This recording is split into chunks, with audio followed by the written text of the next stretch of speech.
Whoever said that life is over after you turn 30 was a very superficial person. Your life is only over when you don't allow your mistakes to be learning experiences and building blocks. Speaking as somebody who is in their late 30s and who has often struggled with seeing other people my age and feeling like, they've done everything they need to do, I really had to check myself and bring myself back into a positive space, because the fact of the matter is everybody has their own story. Nobody is the same. Nobody looks the same. Nobody talks the same. So therefore, they're not going to react to things the same way. They're not going to learn the same way. So you can't worry about what somebody else is doing and try to make life uniform for you based off what you see. What I've done and what I try to encourage other people to do when you're in your late 30s and you're feeling like life is over, first of all, think about it like this.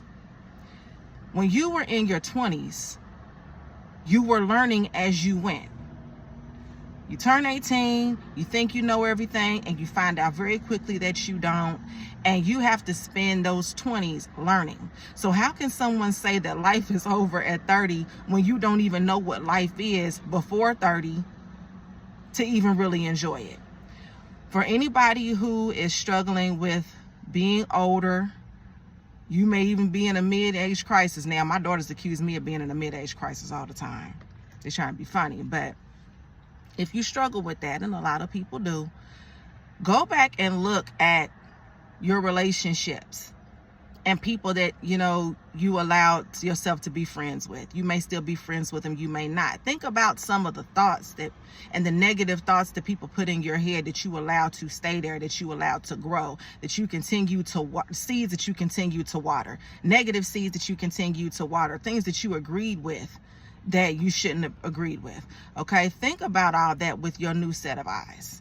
Think about that with a 37-year-old pair of eyes. Think about what happened when you were 21, 22 years old with the experience that you have now. And if you feel like you're stuck, you'll realize that was just a part of your story. And as long as God put breath in your body, you got a chance to do it again. He's giving you another chance to do it again, right? Something else I would encourage you to do, and I know everybody that's watching my videos is not Christian, but if you're not, I'm not going to preach at you. I'm just going to tell you what I believe and what I see. The lines of good and evil are clearly being drawn.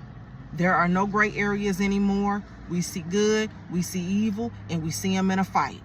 Only thing I can tell you is also, if you're struggling with thinking that your life is over and thinking that you haven't accomplished anything, that's definitely a self-esteem issue. So I would get in the Word, I would pray, I would fast, but just start reading what God thinks about you. Start studying what God thinks about you. Then you'll be able to see everything that you went through that brought you to where you are now. You'll be able to see not only it was a stepping stone, but it was a reason why certain things didn't work. It was a reason why certain things were not able to surpass you. It was a reason why certain relationships didn't work. Some friendships had to be broken up. There was a reason for some heartache. There was a reason. So yeah, y'all, live good, be happy. And today is another day. See you later.